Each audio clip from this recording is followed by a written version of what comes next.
রাতের বেলা শোয়ার আগে পড়বেন 33 বার সুবহানাল্লাহ, 33 বার আলহামদুলিল্লাহ এবং 34 বার আল্লাহু আকবার। আল্লাহর পক্ষ থেকে আপনার শরীরে শক্তি আসবে। এটা যারা নিয়মিত আমল করে আল্লাহর পক্ষ থেকে তাদের শরীরে শক্তি আসে। হ্যাঁ, কারণ এইটা রাসূল সাল্লাল্লাহু আলাইহি ওয়াসাল্লাম কাকে শিখিয়ে দিয়েছেন? তার মেয়ে ফাতিমা রাদিয়াল্লাহু আনহাকে। ফাতিমা রাদিয়াল্লাহু আনহা এবং আলী রাদিয়াল্লাহু আনহু তারা দুজন গিয়েছেন আল্লাহ রাসূলের দরবারে, গিয়ে বলেছেন আমাদেরকে একজন দাসী বা দাস দিন, বাসার অনেক কাজ আমরা করতে পারি না, লাগে না কাজের মানুষ। নবী সাল্লাল্লাহু আলাইহি ওয়াসাল্লাম বলছেন যে আমি কি তোমাদেরকে এমন কিছু শিখিয়ে দিব যেটা তোমাদের এই দাসের অভাব পূরণ করে দিবে, প্রয়োজন হবে না? অবশ্যই শিখিয়ে দিন।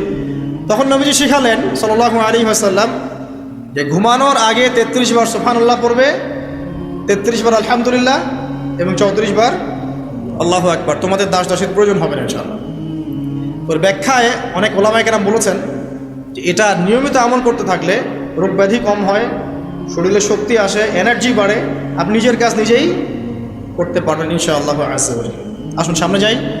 এরকম ঘুমানোর আরও বেশ কিছু আমল আছে, আমি অল্প কয়েকটা বললাম, এগুলোই করা শুরু করেন, আল্লাহ তৌফিক দান করুন। আর যদি পারেন ওযু করে ঘুমাতে পারলে আরও বেশি ভালো হয়। এবার আপনি ঘুমাচ্ছেন ডান কাত হয়ে, কি পড়বেন এই সময়? আল্লাহুম্মা বিসমিকা আমুতু ওয়া আহইয়া, আলহামদুলিল্লাহ, দোয়া সবার মুখস্থ আছে।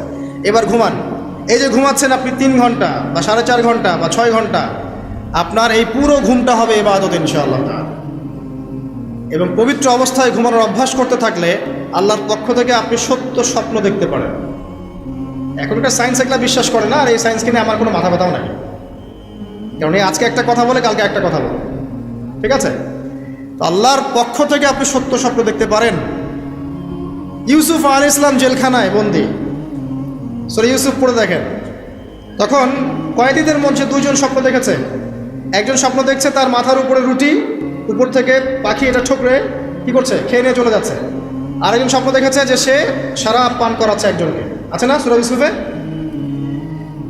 তো ইউসুফ আলাইহিস সালাম বললেন যে যার মাথা থেকে পাখি ঠোকরায় খেয়ে নিচ্ছে খাবার, তাকে শুলদণ্ড দেওয়া হবে, আর যে শরাব পান করাচ্ছে সে অতি শীঘ্রই মুক্ত হয়ে যাবে, জেল থেকে ছাড়া পেয়ে যাবে। কয়দিন পর তাই হলো। এই যে স্বপ্ন যারা দেখেছে এরা কি মুসলিম?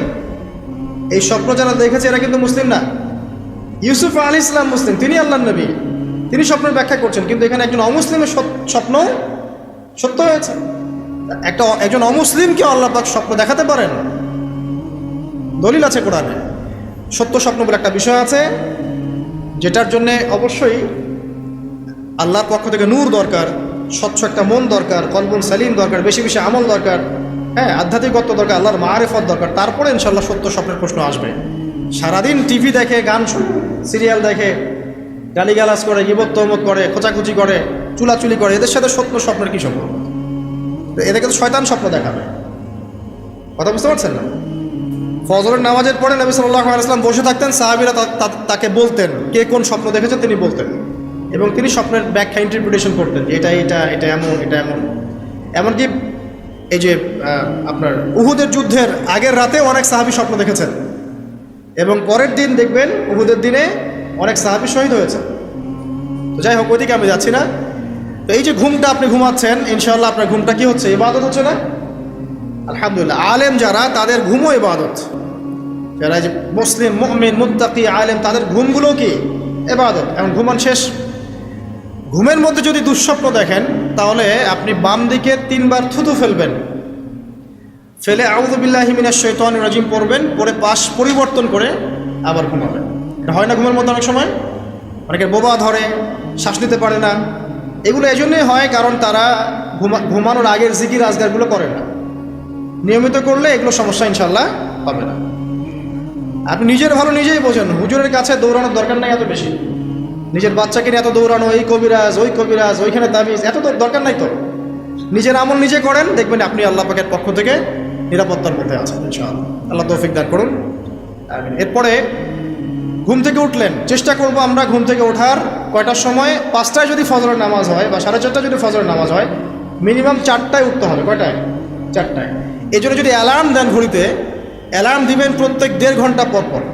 মনে করেন যে আপনি 1.5 ঘন্টা ঘুমাতে যাচ্ছেন, তাহলে 1.5 ঘন্টা পরে অ্যালার্ম সেট করবেন। অথবা 3 ঘন্টা পর, অথবা 4.5 ঘন্টা, অথবা 6 ঘন্টা, মানে 1.5 ঘন্টার গুণিতক দিয়ে আপনি অ্যালার্ম সেট করবেন, দেখবেন উঠতে পারবেন খুবই ইজিলি। এতে 1.5 ঘন্টায় আপনার ঘুমের সার্কেলটা পূর্ণ হয়। একটা ঘুমের সার্কেল পূর্ণ হতে আমাদের মাথায় তো রেস্টের দরকার আছে, এটা পূর্ণ হতে 1.5 ঘন্টার মতো সময় লেগে যায়। তো এটা একটা ট্রিক বললাম আপনাদেরকে, আপনি করতে পারেন, উপকৃত হবেন ইনশাআল্লাহ।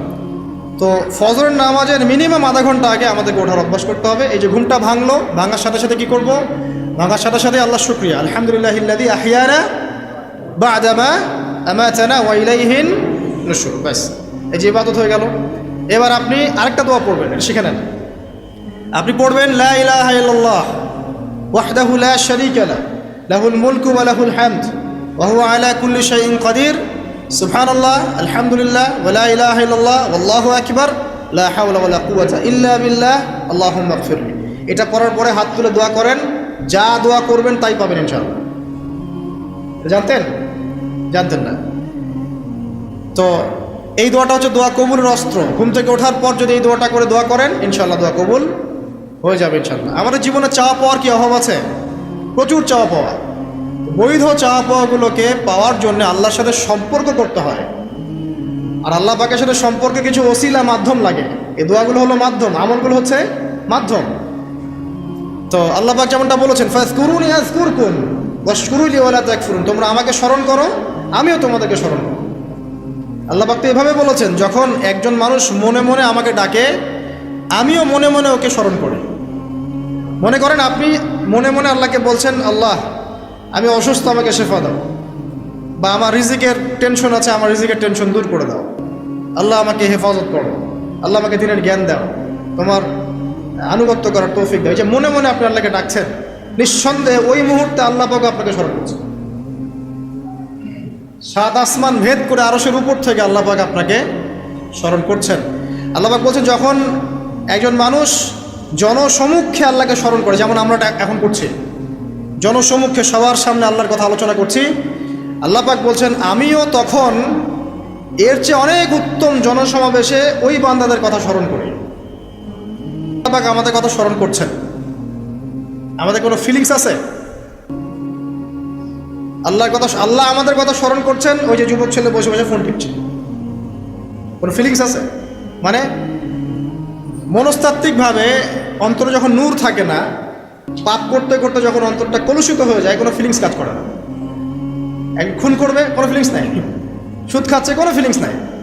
জেনা করছে ডেইলি, কোনো ফিলিংস নাই। দেখবেন ঘুষ নিচ্ছে, দুর্নীতি করছে, মানুষের সম্পদ আত্মসাৎ করছে, যারা বলবেন ফিলিংসও নাই, আমি একটা পাপ করছি। কখন এরকম হয় জানেন? যখন এক কথায়, যখন মানুষ পাপ করতে করতে করতে করতে, এই যে কলব বলে একটা কথা আছে, এই কলবের উপরে কালো কুৎসিত একটা মরিচা পড়ে যায়, তখন আর ফিলিংস কাজ করে না। তো ফিলিংস কাজ করানোর বুদ্ধি কি? 2টা বুদ্ধি আছে। এক, বেশি বেশি কোরআন তেলাওয়াত করা, তাহলে অন্তরের মরিচা দূর হয়ে যাবে ইনশাআল্লাহ। আর 2 হচ্ছে বেশি বেশি মৃত্যুর কথা স্মরণ করা, তাহলে মনের মধ্যে যে কালিমাগুলো আছে আস্তে আস্তে দূর হবে ইনশাআল্লাহ। মৃত্যুর কথা কে স্মরণ করে এখন? মানুষ তো চলাফেরা করে এমনভাবে যে কোনোদিন মরবেই না। কে স্মরণ করে? যে টেবিলের তল দিয়ে ঘুষ নিচ্ছে, ও স্মরণ করে মৌতের কথা? যে মেয়েটা বোরখা পরে যে ডেটিং করে বেড়াচ্ছে, জেনা করে বেড়াচ্ছে, ও কি মৃত্যুর কথা স্মরণ করে? যে ছেলেটা এখনকার যুব সমাজের বেশিরভাগই মাদকের সাথে সম্পৃক্ত, গার্লফ্রেন্ড বয়ফ্রেন্ড অ্যাফেয়ার্সে আছে, হ্যাঁ, টিকটক প্রজন্ম, আড্ডাবাজি করে সময় কাটায়, গুন্ডামি করে, মাস্তানি করে, এর মৌতের কোনো ফিকির আছে? একজনকে বড় দায়িত্ব দেওয়া হয়েছে, সবার সম্পদ লুটপাট করে খাচ্ছে, এর মৌতের ফিকির আছে নাকি? এর মধ্যে ফেরাউনি চেতনা এসেছে, আনা রব্বুকুমুল আলা, আমি মহান রব, আমি তোমাদের মহান রব। ওদের মধ্যে ওই চেতনা কাজ করছে যে সূরা মুমিনুনে যেটা বলা আছে, যে আমরা এখানেই জন্ম নেই, এখানেই মারা যায়, আমরা পুনরুত্থিত হব না। ইন হিয়া ইল্লা হায়াতুনা দুনিয়া নামুতু ওয়া নাহইয়া ওয়া মা নাহনু বিমাবউসিন, আমরা এই দুনিয়াতেই বাঁচি, দুনিয়াতেই মরি, আমাদের কোনো পুনরুত্থানের কিছু নাই। এদের চেতনা এমন। কে ফিকির করে মৌতের? অথচ আপনি দেখছেন যে প্রতিনিয়তই কোনো কারণ ছাড়াই মানুষ নাই, কোনো কারণ লাগে না। এখন তো কারণ ব্যাখ্যা করতে আমরা পছন্দ করি, এই কারণে ওইটা হয়েছে, ওই কারণে এটা হয়েছে। এটাকে বলে কার্যকারণ তত্ত্ব। দর্শনের ভাষায় কি বলে? কার্যকারণ তত্ত্ব। এটা আপনারা ফিলোসফি পড়লে বুঝবেন। প্রত্যেকটা কাজের পিছনে একটা কারণ থাকে, আমরা কারণটা সার্চ করি বেশি। এখন কারণ ছাড়াই মানুষ ডেড। এই যে যাচ্ছে, উপরে একটা সুন্দর করে বড় একটা পাথর ঝুলছে, সব পাস হয়ে যাচ্ছে ওখান থেকে। মানে রাস্তায় কাজ চলছে, উপরে আবার এটা ঝুলছেও, আর মানুষ আবার অন্যিস দিয়ে যাতায়াত করছে। তো যারা রাখছে ওদের ইন্টেলেকচুয়াল অবস্থা চিন্তা করেন, আর যারা আমরা তল দিয়ে যাচ্ছি তারও অবস্থা চিন্তা করেন। বুদ্ধিভিত্তিকভাবে আমরা কোন জায়গায় চিন্তা করেন? মানে মানুষ বিজি রোড দিয়ে যাচ্ছে, ওখানেই কাজ হচ্ছে, আবার যেখানে কাজ হচ্ছে দেখছি সেখানে আমরাও আবার তল দিয়ে যাচ্ছি। সবাই পাস হয়ে গেল, যাদের তাকদিরে লেখা ছিল মৌত একদম মুহূর্তের মধ্যে শেষ। কি কারণ ব্যাখ্যা করবেন? কোনো সায়েন্স দিয়ে ব্যাখ্যা করতে পারবেন? পারবেন না। ওই ময়মনসিংহে ওই যে মহিলারা যাচ্ছে, ট্রাক মেরে দিয়ে চলে গেল, মহিলার পেট থেকে বাচ্চা পেট ফেটে বাচ্চা বেরোয় গেল, বাচ্চা জীবিত, মা ডেড। সায়েন্স দিয়ে ব্যাখ্যা করতে পারবেন? এটাই তাকদির। একেই বলে তাকদির, যেটাকে সায়েন্স দিয়ে ব্যাখ্যা করা যায় না, বিজ্ঞান দিয়ে ব্যাখ্যা করা যায় না। এরকম ঘটনা কত ঘটছে অহরহ। দুজন বসে আছে, হাজব্যান্ড ওয়াইফ, হাজব্যান্ডের যাওয়ার কথা, হাজব্যান্ড ওয়াইফের গাড়িতে বসছে, আর ওয়াইফ হাজব্যান্ডের গাড়ি ড্রাইভ করছে। আর এই হাজব্যান্ডের দুশ্মন যে ছিল, সে টার্গেট করেছিল যে ওই লোকটাকে গুলি করে মারবে রাস্তায়। যেহেতু ওয়াইফ হাজব্যান্ডের গাড়ি ড্রাইভ করছে, রাস্তায় ওয়াইফ ডেড, হাজব্যান্ড জীবিত। তাকদির। তো তাকদিরকে কি আপনি এই ভাগ্যটা কি আপনি সায়েন্স দিয়ে ব্যাখ্যা করতে পারবেন? সম্ভব? অহরহ এরকম মৌতের ঘটনা ঘটছে। তারপরেও দেখবেন যুবকদের এই বিলাসিতা, এই মানে আড্ডাবাজি, মেয়েদের পিছনে ঘোরা, এই যে মাদক সেবন করা, টিকটক করা, বুদ্ধি প্রতিবন্ধী প্রজন্মের মতো, এগুলো থামছে না। কোনো শিক্ষাই তারা নিতে যাচ্ছে না। বয়স হয়ে গেছে, অনেক বয়স, দেখবেন ওই যে চায়ের দোকানে বসে ক্যারাম খেলছে। বুড়া মানুষ, তার হায়াতের কতদিন বাকি আছে আল্লাহ ভালো জানেন। দেখবেন দিব্যি, কোনো টেনশনই নাই, ক্যারাম বোর্ড খেলছে, ওখানে লুডো খেলছে। দেখেন এই যে আপনাদের গ্রামাঞ্চলে যে চায়ের স্টলগুলো আছে, দেখবেন ওই যে টিভি ছেড়ে রেখে দিবে, ঘন্টার পর ঘন্টা টিভি চলছে, মানুষ চা খাবে 1 কাপ আর টিভি দেখবে 5 ঘন্টা। ওর যে হায়াতের কোনো মূল্যই তার কাছে নাই। আল্লাহ পাক তাকে একটা সময় দিয়ে পাঠিয়েছেন, কোনো ফিলিংসই নেই। অথচ মানুষ প্রতিদিন, দিনে রাতে, প্রত্যেক দিন মানুষ অহরহ মারা যাচ্ছে। যাদের ভিতরে মৌতের চিন্তা আছে তারা কিন্তু পাপ কম করলেও ফিরে আসে আল্লাহর দিকে, কারণ তাদের প্রতি মৌতের ফিকির আছে। আর যাদের মৃত্যুর কোনো চিন্তা নাই, তারা এই রাজনীতি বলেন, অর্থনীতি বলেন, সমাজনীতি বলেন, আর এই পরিবার আর ধর্ম বলেন, সমস্ত ক্ষেত্রে পাপ করে বেড়াবে, কোনো ফিকির নেই। আল্লাহ পাক আমাদেরকে মৌতের ফিকির করার তৌফিক দান করুন, এবং পরকালের জীবনটাকে আসল জেনে দুনিয়ার কাজগুলো করার তৌফিক আল্লাহ পাক দান করুন। আসেন, তো এবার আপনি শুকরিয়া আদায় করছেন, আলহামদুলিল্লাহিল্লাযী আহইয়ানা বা'দা মা আমাতানা ওয়া ইলাইহিন নুশুর। আধা ঘন্টা আগে ঘুম থেকে উঠেছেন, এখন কি করবেন? বাথরুমে যাচ্ছেন। এই বাথরুম করাটা কি দুনিয়াবি কাজ না? এই কাজটা ইবাদত হবে যদি আমি ঢোকার সময় বাম পা দিয়ে ঢুকি আর বলি, কি বলি? আল্লাহুম্মা ইন্নী আউযু বিকা মিনাল খুবসি ওয়াল খাবাইস। এখন বাথরুম করতে আপনার 10 মিনিট লাগুক, আর 15 মিনিট লাগুক, আর 5 মিনিট লাগুক, এই পুরো সময়টা নেকি পাবে না। সুবহানাল্লাহ। আর কি চাই? বের হব, এখন বের হওয়ার সময় কি বলবো? গুফরানাকা, নেকি পাচ্ছে। একটা দোয়া আছে, আলহামদুলিল্লাহিল্লাযী আযহাবা আনিল আযান ওয়া আফানি গুফরানাকা। এবার আপনি ওযু করবেন। ওযুটা ধীর স্থিরভাবে করবেন, তাড়াহুড়া করবেন না। ওযুর প্রত্যেকটা অঙ্গ প্রত্যঙ্গ 3 বার করে ধোয়ার চেষ্টা করবেন। শুধু মাথা মাসে হবে কয়বার? 1 বার। ওযু করার পরে আপনি হাত তুলে আল্লাহর কাছে দোয়া করবেন। ওই সময়টা কখন? রাত 4টা থেকে 4:30 বাজে, তাই না? তার মানে আল্লাহ রাব্বুল আলামিন এখন প্রথম আসমানে আছেন। কিভাবে আল্লাহ পাক আছেন সেটা আল্লাহর উপর ছেড়ে দেন, আমাদের এটা নিয়ে ব্যাখ্যা করার দরকার নাই, চিন্তাও করার দরকার নেই। আল্লাহ পাক বলেছেন আমি নেমে আসি, বাস নেমে আসি। এত বেশি বুদ্ধিজীবী হওয়ার দরকার নেই। খুব বেশি বুদ্ধিজীবী হয়ে গেলে আবার মানুষ খেয়ে হারিয়ে ফেলে, অত দরকার নাই। শুনেছি, মেনেছি, ব্যাস যথেষ্ট। আল্লাহ পাক নেমে আসেন, কি বলেন? আল্লাহ বলেন যে কেউ কি আছো আমার কাছে কিছু চাইবে, আমি দিব। কেউ কি আছো যে আমাকে ডাকবে, আমি তোমার ডাকে সাড়া দেব। কেউ কি আছো আমার কাছে কোনো কিছু দোয়া করবে, হ্যাঁ হাজত আছে, আমি পূরণ করে দেব। এভাবে আল্লাহ পাক ফজর পর্যন্ত বলতেই থাকেন। বলেন তো আমাদের কোনো ফিকির আছে? আমরা সবাই ঘুমাই কয়টায়? হয় 1টায়, নাহলে 2টায়, নাহলে 3টায়, ম্যাক্সিমাম এখনকার। আমি যে বিষয়টা নিয়ে কথা বলছি এটা খুবই কঠিন, 9টা থেকে 10টার মধ্যে বা 11টার মধ্যে ঘুমাতে হবে, এটা খুবই কঠিন বিষয় এখনকার জেনারেশনের কাছে। এর জন্য প্রথম যে কাজটা সেটা হলো রাত্রেবেলা স্মার্টফোন আর চালানো যাবে। এশার নামাজ শেষ, ফোন একদম ডয়ারে লক করে রাখতে হবে, কিচ্ছু করার নাই। এটা না করতে পারলে আপনি ঘুমাতে পারবেন না, ঘুমাতে পারবেনই না। এবং এরপর দিনে আসছি, তখন বলছি দিনে কিছু কাজ আছে, দিনের কাজগুলো যদি আমরা ঠিকঠাক মতো করি তাহলে রাতে তাড়াতাড়ি ঘুম আসবে ইনশাআল্লাহ। যদি না করি তাহলে ঘুম আসবে না। তো শেষ রাতে আল্লাহ পাক আসমানে নেমে আসেন, প্রথম আসমানে, এবং এই আহ্বান করতে থাকেন। তাই ওই সময় ওযু করার পরেই আপনি হাত তুলে আল্লাহর কাছে দোয়া করা শুরু করেন। আপনার যত চাওয়া পাওয়া আছে আল্লাহর কাছে ঢেলে দেন, ইনশাআল্লাহ আল্লাহ রাব্বুল আলামিন আপনাকে খালি হাতে ফেরাবেন না ইনশাআল্লাহ। আল্লাহ পাক তো এমন করে বলেছেন যে কেউ হাত তুলেছে আল্লাহর কাছে আর আল্লাহ পাক সেটাকে খালি ফিরিয়ে দিবেন, এটাতে আল্লাহ লজ্জা বোধ হয়। কথা বুঝতে পারছেন? আমাদের যাদের অনেক সম্পদ আছে বা সামর্থ্য আছে এবং মন আছে বড়, তাদের কাছে যখন কেউ সাহায্য চায় আপনার খালি ফিরাইতে লজ্জা লাগে না? আপনার মনে হয় না যে চাইলো এত করে কীভাবে না করে ফিরাই? আছে না এমন মানুষ? আছে না? আসলে দান সৎকা করার জন্য সম্পদ লাগে না, দান সৎকা করার জন্য মন লাগে। কি লাগে?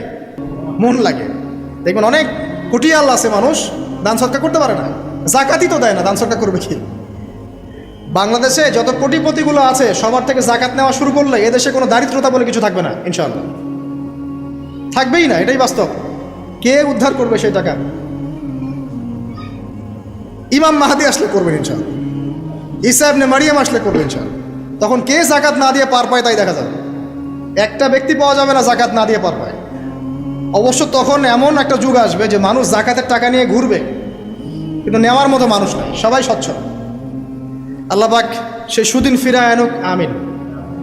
যেটা বলছিলাম যে সৎকা করার জন্য মন লাগে, আবার টাকা লাগে না। এখন আসেন, কেউ যদি আমাদের কাছে এভাবে চায় আমরা খালি ফিরাতে লজ্জাবোধ করি।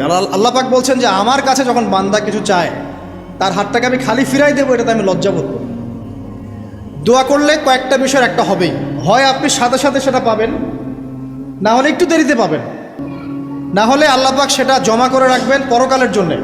পরকালে যখন আপনি দাঁড়াবেন আল্লাহর সামনে, আল্লাহ বলবেন দুনিয়াতে তুমি এই এই বিষয়গুলো চেয়েছিলে, আমি দুনিয়াতে দেই নাই, পরকালে তোমার জন্য সঞ্চিত রেখেছি, এখন না।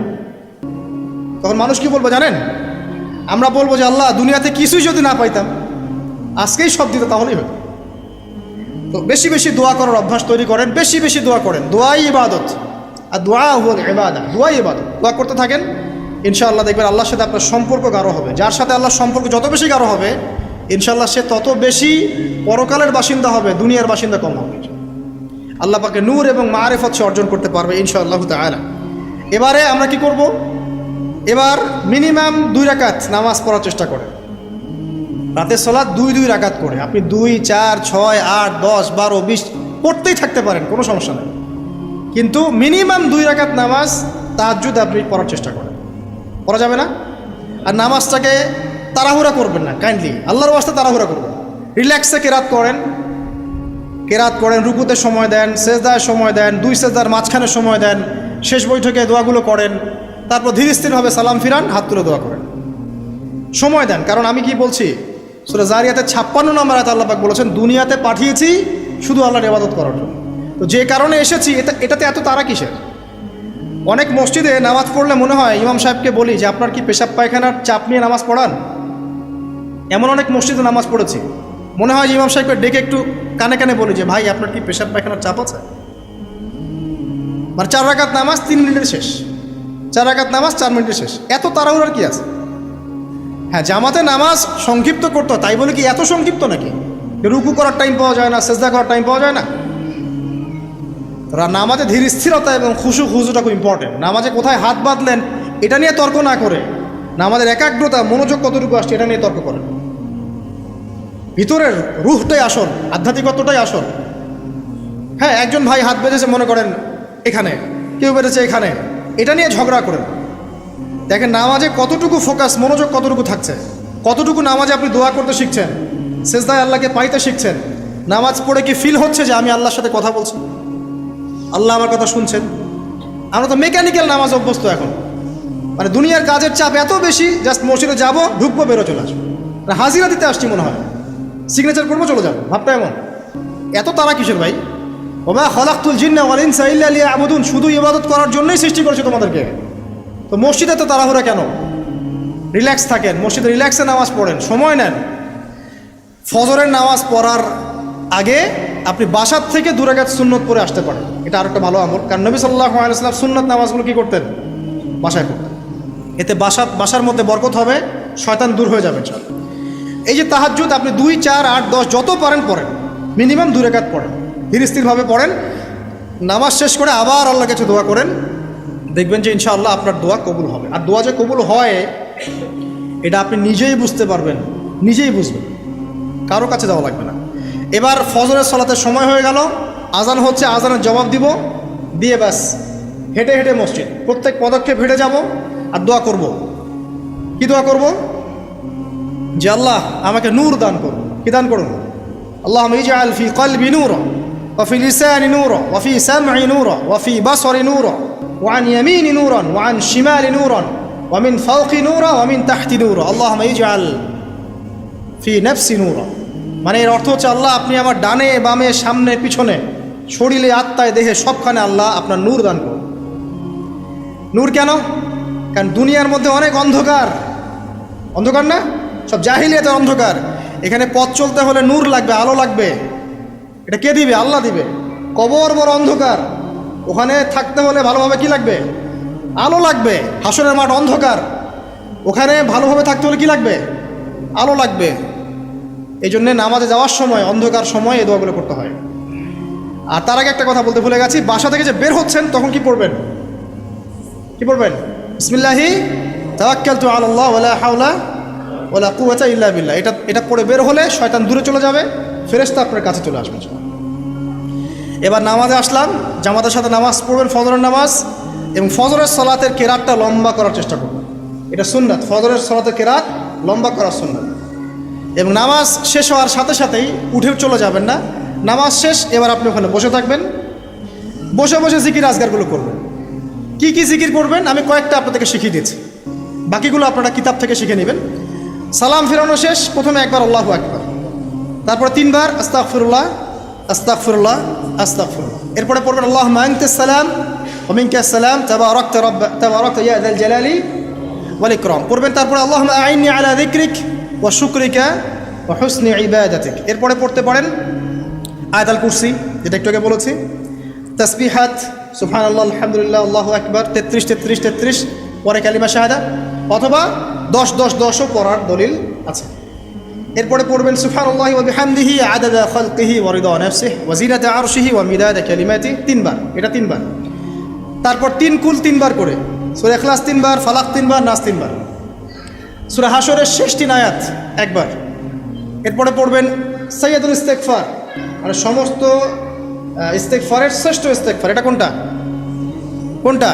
আল্লাহুম্মা আনতা রাব্বি লা ইলাহা ইল্লা আনতা খালাকতানি আনা আবদুক ওয়া আনা আলা আহদিক ওয়া ওয়া'দিক মাসতাতা'তু আউযু বিকা মিন শাররি মা সানা'তু আবু'ু লাকা বিনি'মাতিকা আলাইয়া ওয়া আবু'ু বিযানবি ফাগফিরলি ফাইন্নাহু লা ইয়াগফিরু যুনুবা ইল্লা আনতা। এটা যে পড়বে সকালে পড়ে যদি রাতের মধ্যে মারা যায় জান্নাত ইনশাআল্লাহ, আবার সন্ধ্যায় পড়ে যদি সকালের আগে মারা যায় জান্নাত ইনশাআল্লাহ। এত বড় অস্ত্র, এত বড় একটা সুযোগ।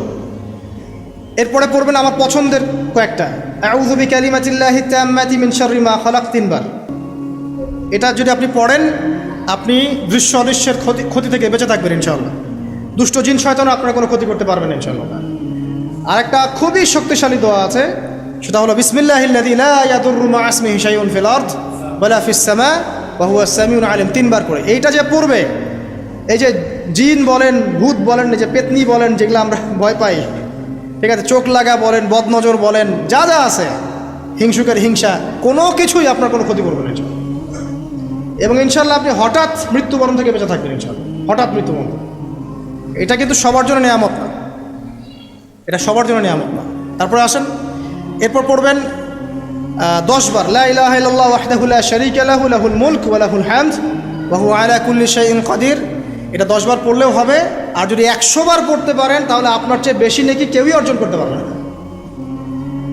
যদি 100 বার এই দোয়াটা কেউ পড়ে সারাদিনে, লা ইলাহা ইল্লাল্লাহ ওয়াহদাহু লা শারীকা লাহু লাহুল মুলক ওয়া লাহুল হামদ ওয়া হুয়া আলা কুল্লি শাইইন কাদির, ওই দিন শয়তান তার কাছে আসবে না, 100 গুনাহ আমলনামা থেকে কেটে দেওয়া হবে, 100 নেকি লিখে দেওয়া হবে এবং আল্লাহর কাছে দিন শেষে একটা তালিকা পেশ করা হয়, আজকের দিনে কে কী আমল করেছে, এই তালিকায় তার নাম দেখবেন সবার আগে আছে।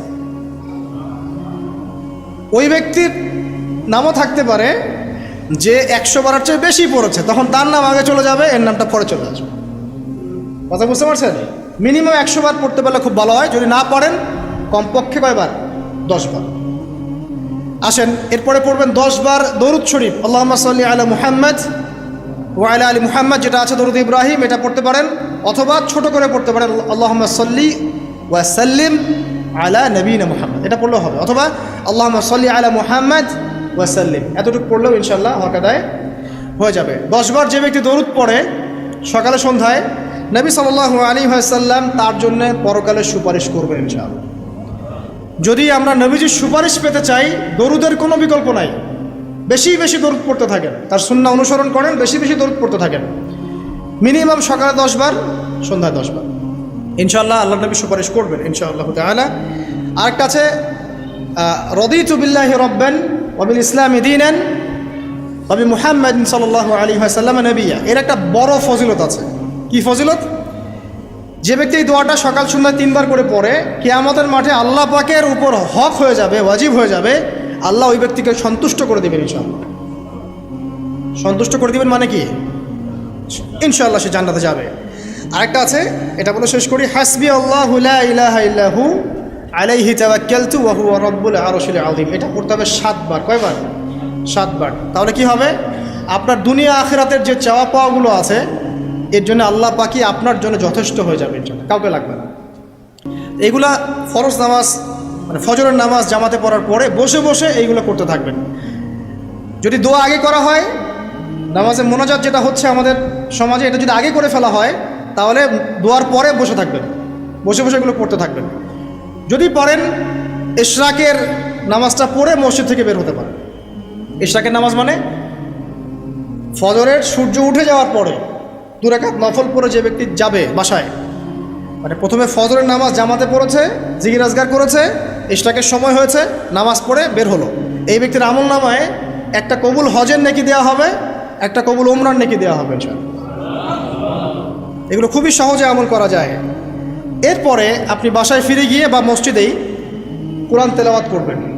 আমরা কোরআন তেলাওয়াত করব। কোরআন তেলাওয়াত করবেন 1 পারা, 1 পারা পারেন না অর্ধেক পারা, অর্ধেক পারা পারেন না 5 পৃষ্ঠা, 5 পৃষ্ঠা পারেন না কমপক্ষে 1 পৃষ্ঠা পারবেন না, 1 পৃষ্ঠা করে হলেও প্রতিদিন কোরআন তেলাওয়াত করতে হবে।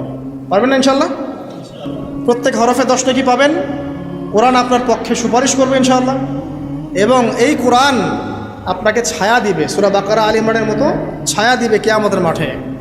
এবং এটা নবী সাল্লাল্লাহু আলাইহি ওয়াসাল্লাম যেটা বলেছেন, আল কোরআন হুজ্জাতুল লাকা ওয়া আলাইক, এটা তোমার পক্ষে সাক্ষী দিবে অথবা বিপক্ষে সাক্ষী দিবে। তো কোরআন তেলাওয়াত করবেন। এরপরে আমরা কি করি? আমরা হয়তো যে যার মতো চলে যাই, কেউ স্কুলে চলে যান, নাস্তা করেন। আচ্ছা, নাস্তার আগে একটা কথা বলি, সকালে নাস্তা করবেন এমনভাবে যে, এখনকার ডক্টররাও বলেন এই কথাটা, সকালবেলা একটু বেশি খেতে হয়, সকালবেলা একটু বেশি হেভি ফুড নিতে হয়, দুপুরে তার চেয়ে একটু কম, রাতে আরও কম। আর আমাদেরটা উল্টা, কিন্তু সকালে অল্প একটু, দুপুরে একদম বিশাল, রাতের বেলা আরও বিশাল, নাকি?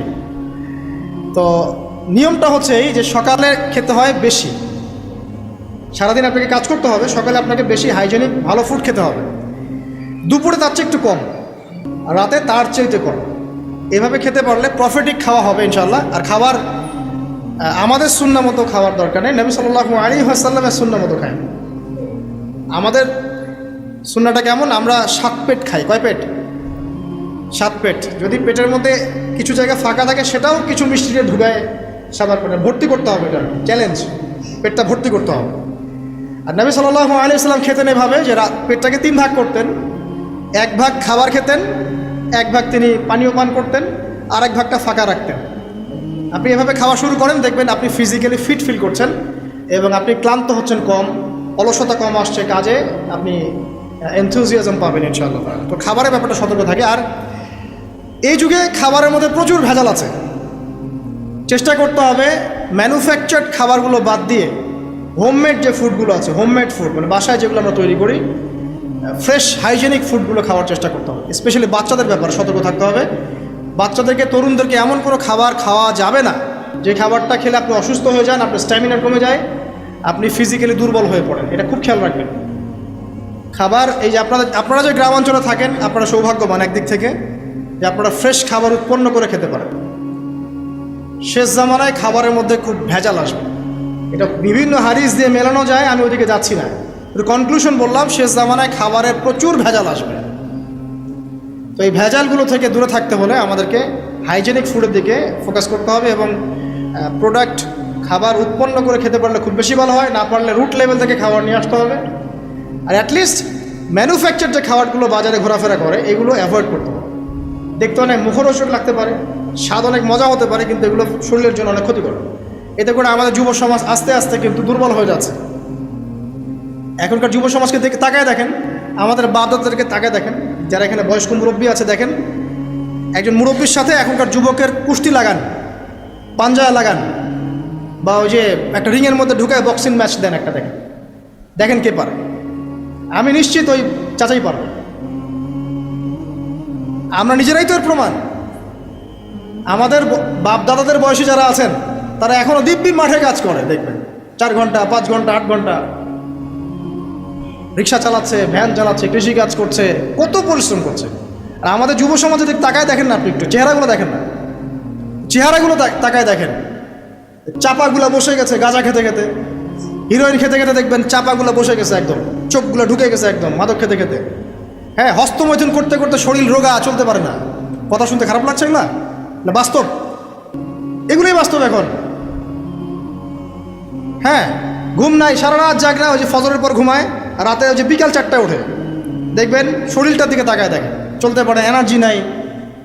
একটা ক্রিকেট ম্যাচে লাগায় দেন, ও দেখবেন 2-4 ওভার ব্যাটিং করে শেষ। কোন কাজ করতে পারবে? ওই মাঠের বাইরে থেকে বলতে পারবে যে আর এ খেলতে পারে না, ও অমুক খেলতে পারে না, তমুক খেলতে পারে না। ওকে লাগাই দেন না, ব্যাটটা ধরে ধরায় লাগাই দেন, দেখবেন ও কয়টা পিটাইতে পারে। দেখেন, জিম করে না, ফিজিক্যালি এক্সারসাইজগুলো করে না, স্কিল নাই। আগেকার মানুষ অনেক স্কিল ছিল, তারা ঘরের কাজ পারতো, সাঁতার পারতো, তারা মার্শাল আর্ট পারতো, কৃষিকাজ পারতো, অন্যান্য বিভিন্ন সেক্টরে তারা কিন্তু মানে মাল্টি প্রতিভার অধিকারী ছিল। স্কিল কম, দেখবেন একদিকে ফোকাস করা। এগুলো কিভাবে হলো আসলে? এগুলো তো একদিনে হয়নি। সারাদিন দেখবেন ফোনে, আর ওই মেয়ের পিছনে, আর কফি শপে, অথবা মিউজিক্যাল কোনো ইনস্ট্রুমেন্ট নিয়ে বসে আছে, অথবা এর মাঝে যদি কেউ মন্দের ভালো থেকে থাকে, সে দেখবেন টিকটক করছে। এইগুলাই এখনকার পুরুষদের মধ্যে, এই ইয়াং জেনারেশনের মধ্যে ওই শৌর্য বীর্য গায়েরত্বটা পাওয়া যায়।